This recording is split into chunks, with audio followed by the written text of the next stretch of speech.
which you're all busy carrying around with you, with all the delegates in the back, although I only printed these a week ago. Sadly, it's not up to date. Firstly, apologies to 3 people that I've had slight problems with spelling their names or got their names a bit wrong. I'll see you later, sir. I bought the original thing you registered with, and I can point out where my mistake is or your mistake is, so we'll sort that out. Okay, the list has also slightly been reduced because there were a couple of scratches. Sadly, as was mentioned at the meeting, the McLaren Vale couple aren't here because she had a gallbladder out a few days ago. That's Jan and Jordan Steingrad. Steve Butler from the Holdfast Club was dead keen on coming to... Oh shit, that was an unfortunate choice of words. Was very keen. He's been a long-standing member of the fabulous Holdfast Club, who are here in great strength and in party mode because it's their 55th birthday tomorrow, the actual day, and they're here celebrating with slightly muted voices in deference to poor Steve, who didn't quite make it. He had a long battle with inoperable lung cancer, and sadly he hasn't made it, and of course his wife hasn't come along either. But apart from those 2, thankfully the rest of you are all here.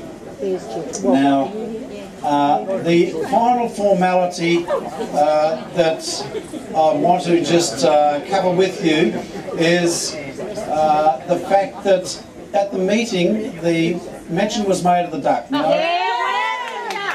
Where's the duck? I appreciate the fact that half of you have never been to a convention before, so half of you have got no ducking idea about what I'm talking about. So, to just allude to the little history of the duck, can perhaps Jim Freeban, who knows better than anyone, could come forward just to give us a few words about what on earth I'm talking about. What on earth is this duck? So Jim, thank you. And then I'll come back and tell you some more about it.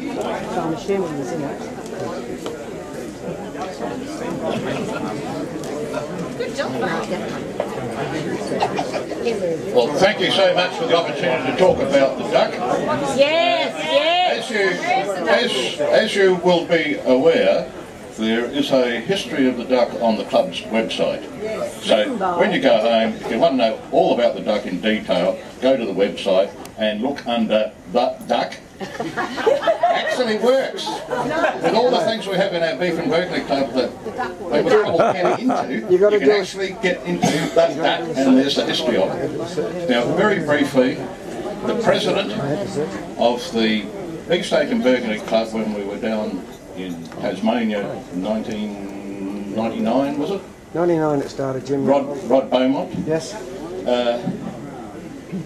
When he came to the... Rod Beaumont, presidents of Beef and Burgundy, Rod Beaumont was the only president that really, really enjoyed a convention. The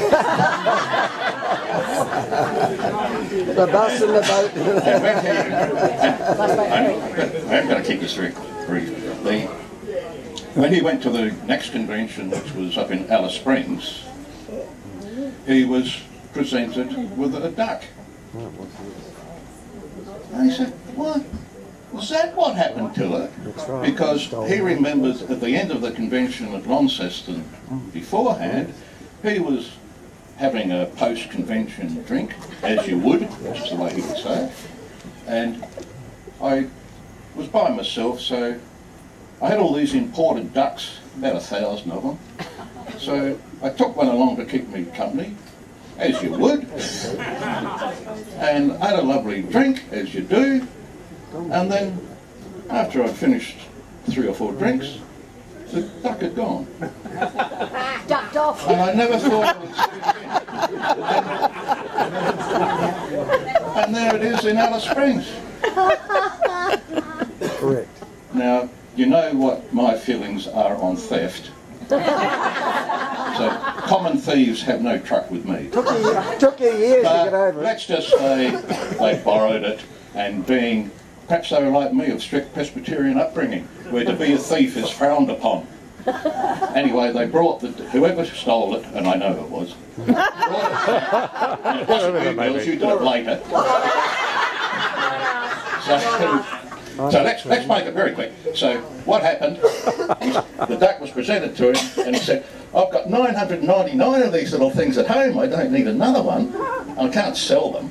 So he discovered that there was one person at the convention, in this particular convention, who had been to the one in Hobart, in Launceston, and he'd gone to sleep on the Sunday and missed the whole... He missed all of Sunday in Launceston. So Rod presented it to John the member of, I can't remember the name of the John club Penny. it's from. John Penny. John, anyway. And John was a single man, and he adopted the duck as one of his own, and he even gave it a name called Sozzle. He'd always go around with Sozzle, and he took Sozzle with him when we went right across the Dutch, as the New Zealanders have such a wonderful way of saying, that piece of water between here and New Zealand. And so he took it across there, and it became part of annual conventions, and it's just been a wonderful, wonderful tribute to a wonderful man who died prematurely of cancer at quite a young age. So I think we have some ideas that the duck may be rejoining us, which is a wonderful thing, and if it does, I hope we have got past this infantile practice of stealing.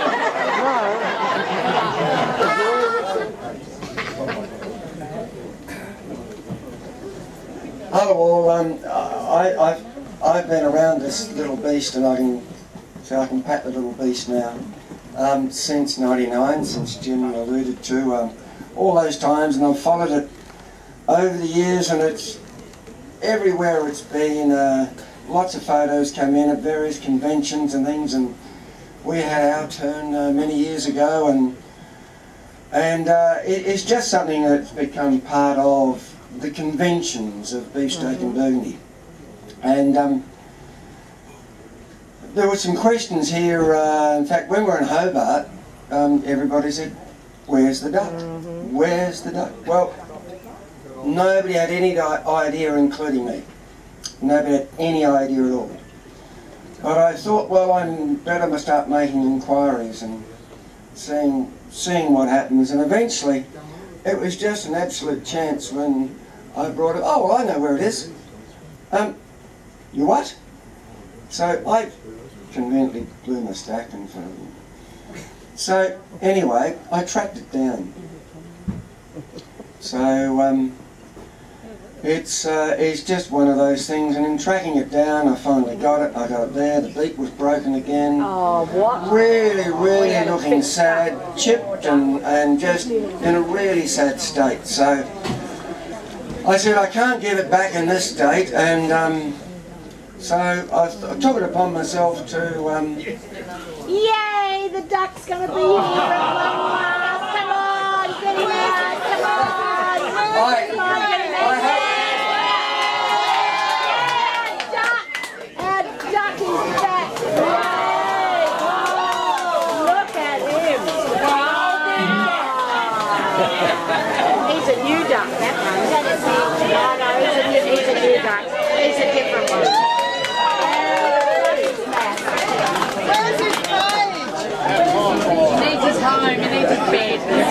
So yes, it has been, it's had everything repaired, been repainted, other than a couple of traditional things like the case, but it's still in the colours from Adelaide, but it's nice and fresh. He's really, really, really happy, and I'm not going to let him go.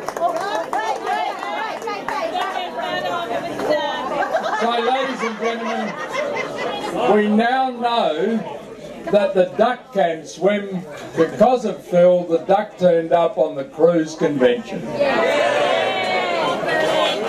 And we've given it to Rick and Wendy to make sure that it's at the next convention, because if it's not, nobody's going to come. Thank you. I haven't got anywhere to hang this while I'm having the photo taken.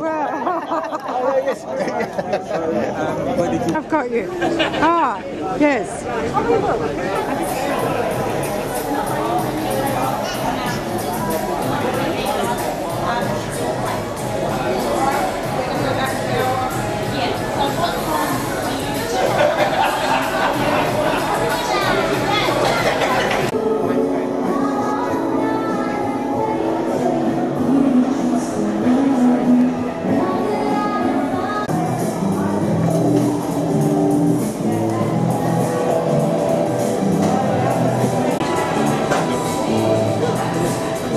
nobody. I don't move you anymore.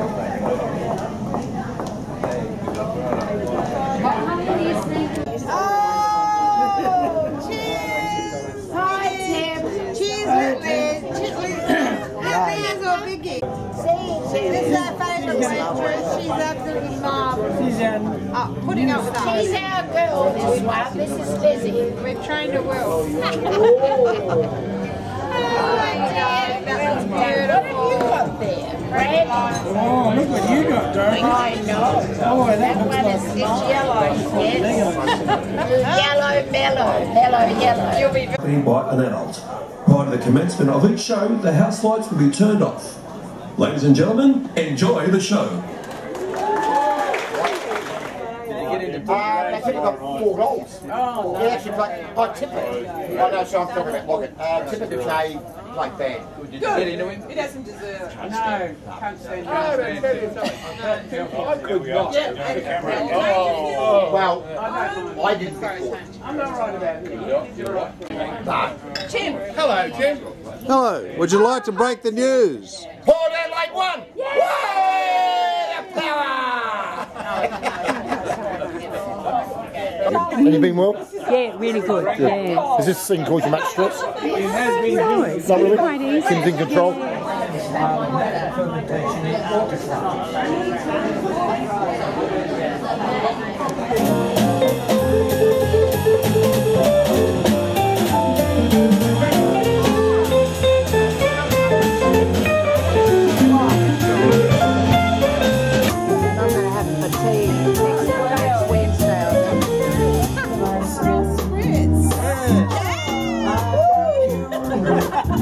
Deep in the heart of me, so deep in the heart that you're really a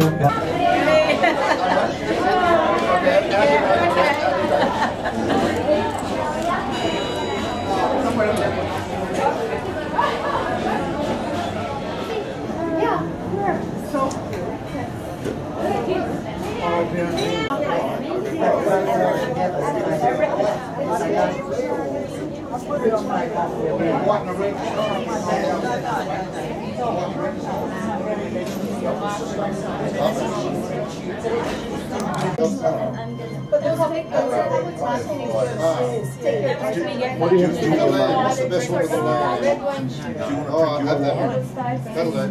I'll have the gold off the comments because this is a very informal occasion. Basically, and it might sound a little cruel, but I leveraged your attendance against my needs. So at the end of the day, we wanted this restaurant for ourselves for the evening.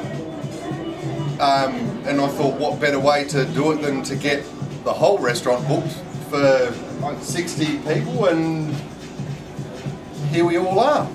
So it suited my needs. I hope the hell it suited your needs, and we've already had our first starters, and I can tell you if the starters are anything to go by, you will not be disappointed. The food here is spectacular. Anyone dine here last night? And are we back with a smile in our face? Absolutely, I smile all the time. Wonderful, wonderful, wonderful. Well, I hope you enjoy the evening. As I said, I mean, it's a sort of a take-off of our 55th anniversary dinner, which is tomorrow. But, well, tomorrow to the day. 55 years to the day tomorrow when our club was granted charter. So here we are, and I thought that we have to get to the best place on the ship. Fortunately, they were able to accommodate us despite their reluctance to book the whole restaurant out to a group. Thank you very much for your assistance. And I hope you do enjoy the evening. I mean, it's wonderful. And once the second sitting and the third sitting is still probably all sitting out there waiting to go, I'm going to go check there in a minute. We can all catch up for a drink later on and enjoy. Your shout. Thank you very much. And we know what room you're in, so that's good. What's your dessert, sir? Can I go? Oh,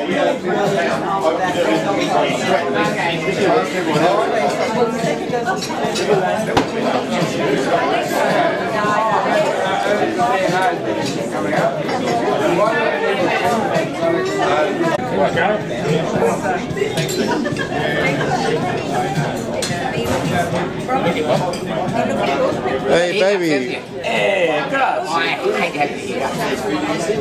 Excuse me, can you ruffle your tail feathers a bit? Everybody. Lovely to see you, mate.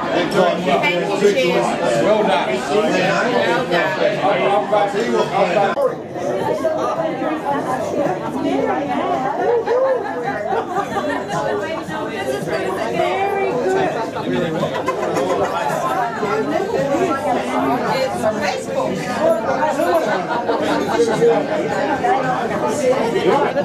So can I okay, so that's what spoons for.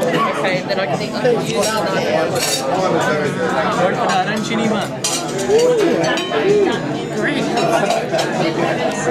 But I'm the president of the whole Clarks Beef Steak It's our 55th anniversary tomorrow. Needless to say, I wasn't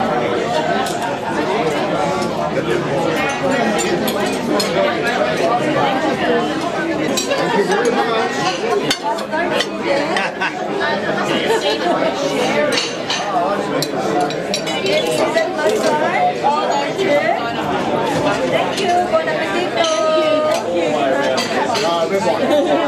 He's having a birthday tomorrow too. Oh, is he really? Yeah, I'm going to have it for a week. Birthday for every day. Yeah, cheers. Cheers. Cheers.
Well, it was an early morning, so we'll see how we go. Are we all good? Good night last night? Great. Sleeping? I went to bed at 8:30 last night. No one was there, and it was the water around, the sunset. Ate a little while for some stragglers.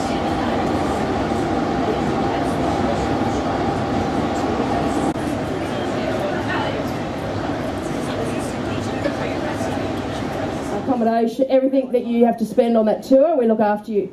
So so we do some things that are a bit different. So it's things that I guess money can't buy, so to speak. So we can, we do one to Tassie, and we take you in a boat to an oyster farm, and they're 12 metres below river level. And we eat in that vineyard underneath with the black moss surrounding and the wine barrels, and we set up a long table and cook and eat underneath the ground level, which is quite specky. So we offer sort of different things, I guess, things that you can't normally get. And that vineyard that we go to only auction their wine because it's in such high demand. So that's not a bad place to be either, I think. So, and obviously Riesling because it's in the Morsel. So what we're going to do, I love a Bloody Mary. Who likes a Bloody Mary? So I'm going to teach you a canapé. That is a Bloody Mary oyster shot. Everyone like oysters? No? Who said no? The door's just over there. Only joking. There'll be plenty for you later. Alright, more then. Well, you're not tight on those, are you? Yep. A little bit of lemon rind. Now, it needs... See, you go. It needs a little bit of oil. So we're just going to pop your finger over it and a couple of drops of oil. I'll leave that with you. Okay, and then you're right to make a plate full? Beautiful. So that's pretty easy, isn't it? You're still going with the mint? Yeah, I know, Donna, you're a bit slow, but don't worry. I'll come back to you. We've got some bread, that's good, isn't it? So if you make a whole plate, especially of the oyster shot, you have, they look fantastic on a plate. Round of applause for Phil. Oh, you've got to leave one for Val, one for Donna. There we go, Val. Don't worry, you won't miss out. Oh, you don't want one? Oh, back it goes. You don't do it. Yeah. Pass one round. Don't worry, because you'll all get one when we go out into the other room. Okay. You going all right there, Val? You doing good? Excellent. All right, we ready to go, Donna? Ready to go? You've only got a couple of hundred. You're a bit behind. You need to catch up. Alrighty. So the easiest pea, mint and goat's cheese bruschetta that you'll ever get. What we're going to do is fresh peas. So these peas are just frozen in a bag, but unless you have your own peas in the garden, these are snap frozen as soon as they come, so they are the best quality that you can get.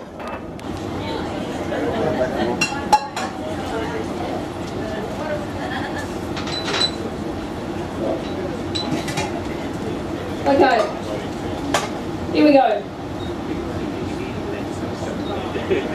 So what we've got here, Donna? I like it. You've got a bit of garlic. That's enough. Oh, that's enough. You can do this. Just let that melt a little bit. So what we're going to do, yeah, you have your shot, love, that's right. I like a clean kitchen. When all these busy people are at home and they're... Sorry. Val, round of applause. How good's Val's job? There we go. Where do you... just in the room, Val. But what you can do, if you want to make it really pretty, Val, I'm not quite sure what that is just add like a little bit of parsley. Because green, you know they say, green's good. Well, unless it's, you know, really easy. I know, Val. They taste good. You actually have done it already, Val. She just said I could do this. Funny enough, it looks great. Well done, off you go. Round of applause for Val. Sorry, Chris. No, that's fine. Just a little bit about the goat's curd. We only make all of our cheeses in very small batches. So the goat curd is basically milk in, made that day, and cheese the next day. So, and we probably would make goat curd maybe 3 to 4 times a week in small batches. And what that ensures is that it's always, it's always really fresh. That's okay, I can compete. It's always really fresh, and that's really important to us, especially with a cheese such as goat curd. Who's tried our goat curd on, you know, cooking and pizzas? Yeah. So it really needs to be a product that is super, super fresh, so that you get that beautiful acid, and it's actually the acid that drives the flavour through, and it makes it work with so many dishes. Okay, so we've got a bruschetta, which is just any bruschetta you want. You use sourdough, depending if you're using it for an entree or something, you know, or just a canapé. But for a canapé, we just do, all there is butter, garlic and peas. Mash it up to about half contents. What's wrong? Yeah, excellent. It's not going to be too pretty, is it, Donna? And then a bit of mint, and obviously some beautiful goat's curd from Chris. It's 10 o'clock in the world somewhere. This is a sensational drop. Have you tried this before? Semillon, Glandor, Hunter. Doesn't get better than that, does it? Yeah. You buy Glandor too? Yeah, excellent. All right, come round the back there. All right, you can't have both cards. Pick one. All right, now because, you know, back in the day, known a gentleman for a while, and I'm not afraid to bring him out.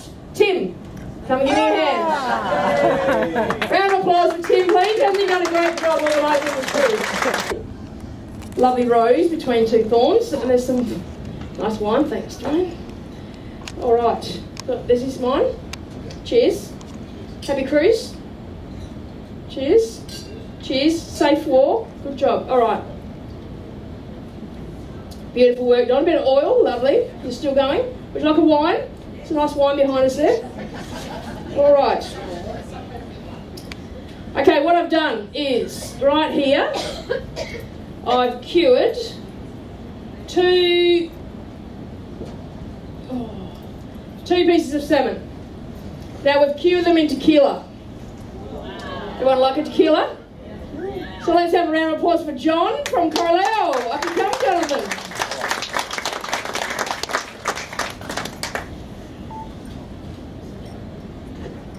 So John, you're from Mexico?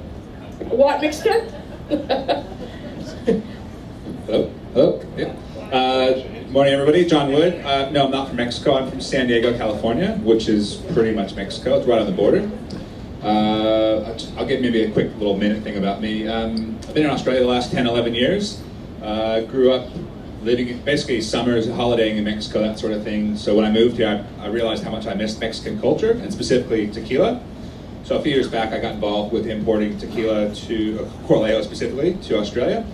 And I've been doing that now a couple of years on P&O, and I kind of consider it my job to share good experiences with tequila and kind of convince people what a lovely spirit it is. I'll keep going. Anyone had a great experience with tequila? Was it with Coraleo? Of course it was. So one of the things I talk about basically is sipping and savoring. It's great to do shots, it's good fun getting pissed, but when you drink a nice spirit, it's good to appreciate it and do it in small quantities. Put the pinky out, set the glass down, chat a bit, have another sip. Today, Chris and I are doing cheese and tequila pairing, actually 11 o'clock at Angelo's. If you haven't done that, it'd be a great experience to share it with you. And then I'm also up at 3 o'clock today in Salt Grill Bar, doing just tequila tasting on its own, with a great history and story, lots of good things to share about tequila. We'll probably stop there. Thank you again. All right. So, John, you've got a deal for these guys. Yes. Thank you. Well, over there, we've got a little display of bottles, but I've also got some tearaway brochures. I've done maybe 3 different offerings on tequila packages, so I won't go over them in great detail, but if you're interested, grab a package, send me an email, and we'll sort you out. Most of you are from all around. I think no one's specifically in South Australia, is that right? So I'm Sydney-based, but we can do all of Australia. So if you're interested, grab a little tearaway, or have a chat with me afterwards. Thank you. All right, so thanks very much, John. Your flies are of salmon that we cured for 24 hours in gin, some peppercorn, some cumin seeds. Sorry? Tequila, that's what I said, isn't it? No, that was me last night. Yeah, you're right, tequila.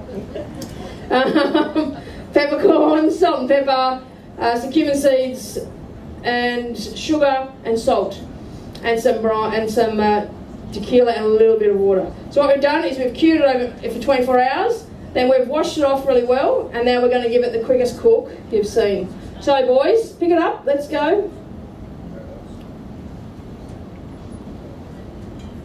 Oh, it's the best part about being a teacher, isn't it? Cheers.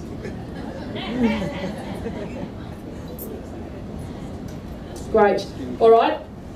Yep, lime. Little lime rind, show the people, lovely. That's best technique, boys, whoever wins. Best technique, oh geez. It's close shave so far. Alright, whoop. A bit more, other than the wine. Alright, and then we're going to do a bit of salt and pepper. Little bit of salt and pepper.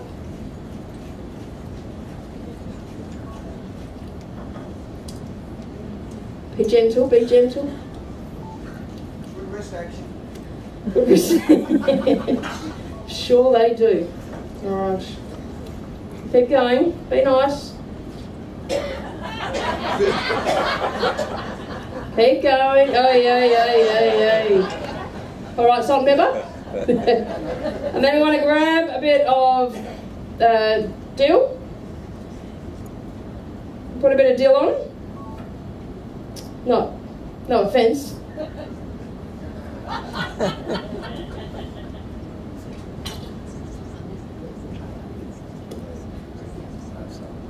Has anyone had baked lime cheeks? No? So when you bake them, you only need to bake them a really short time, 10 minutes. They get a little bit caramelised, but all their, haven't finished yet, all their little parcels of lime expand from the heat, and then you get a really good squeeze and a little bit sweeter of lime. So dill, yep, a little bit more. Come on, because what we want to do is we're only going to cook this for about 12 minutes. So we want it still raw in the middle, but just a little bit crispy, a little bit cooked on the outside. So when you put the dill and the chives on, you really need a big chunk to really make it like protect the salmon a little bit. Now you can do this with just a fresh piece of salmon or ocean trout, any of those things. All right, and our chives. Ted, just tear them. Not allowed knives. Not sure why. Doing a great job, bud.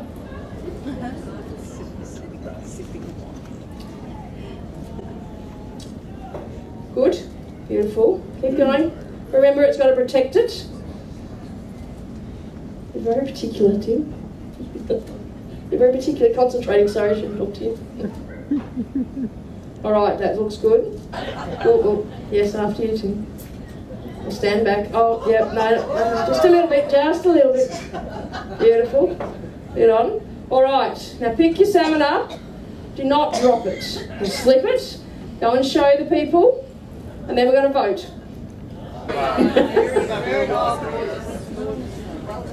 Come on, we haven't got all day. Where's your card? Oh, you got it.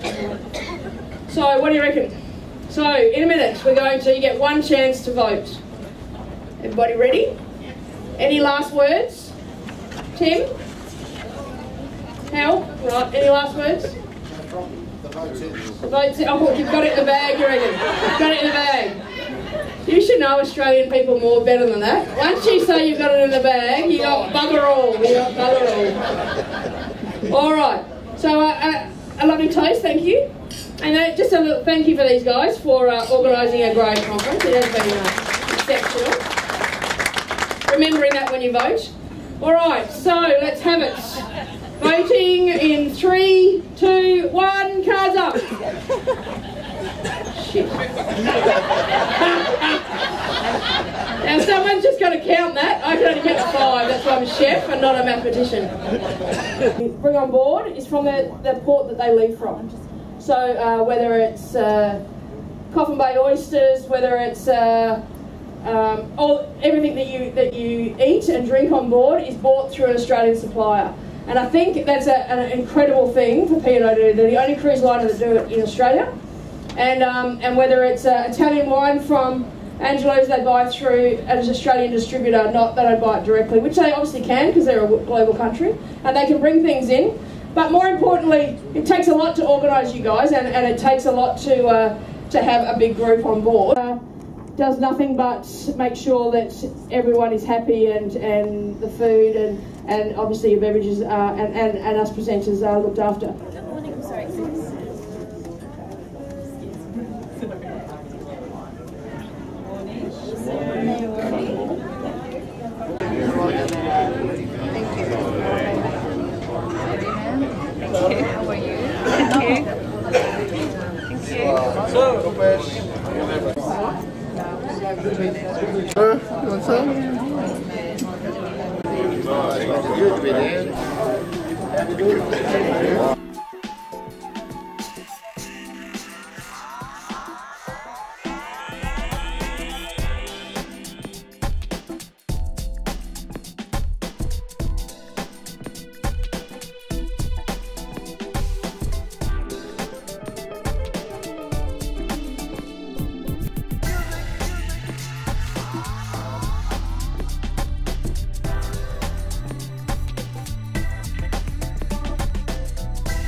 name's Dwayne Roy. I'm the gentleman behind the wine that you're drinking.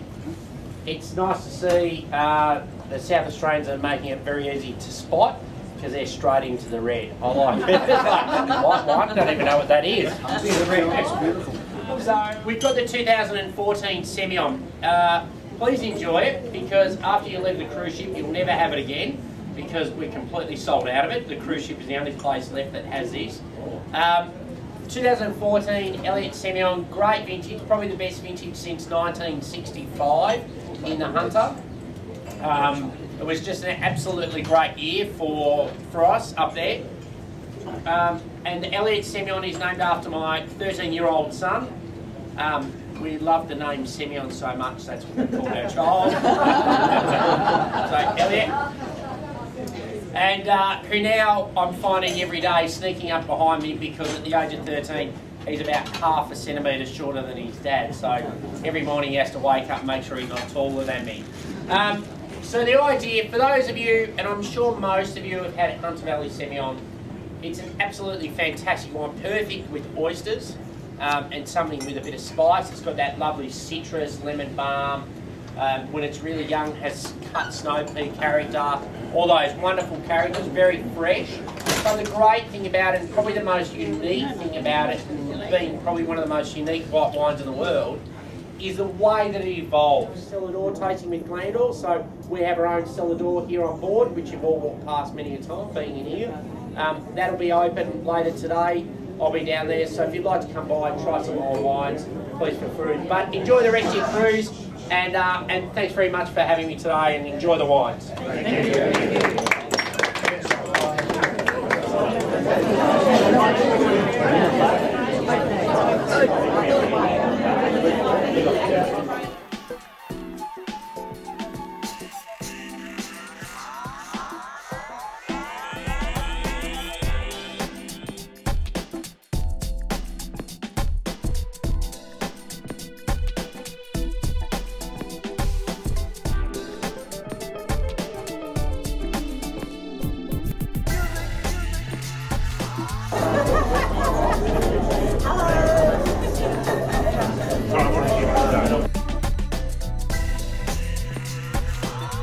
And you notice how hard they're holding on to it so no one can run away with it.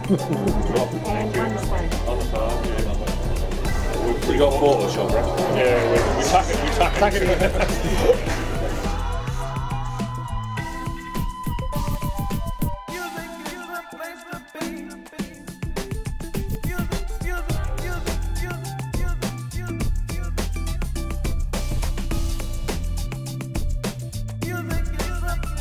Hang on.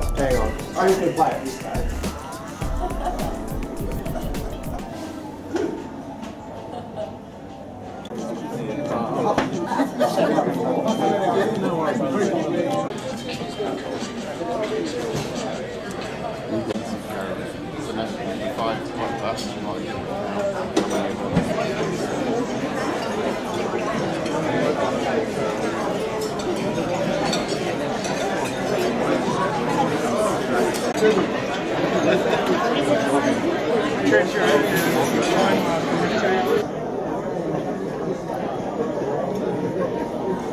Just take a photo if you want.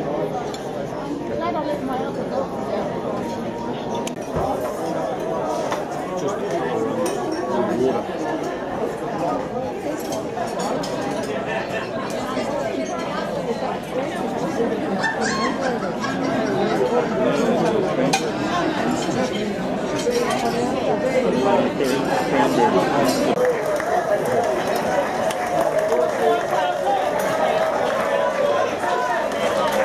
Can't even see.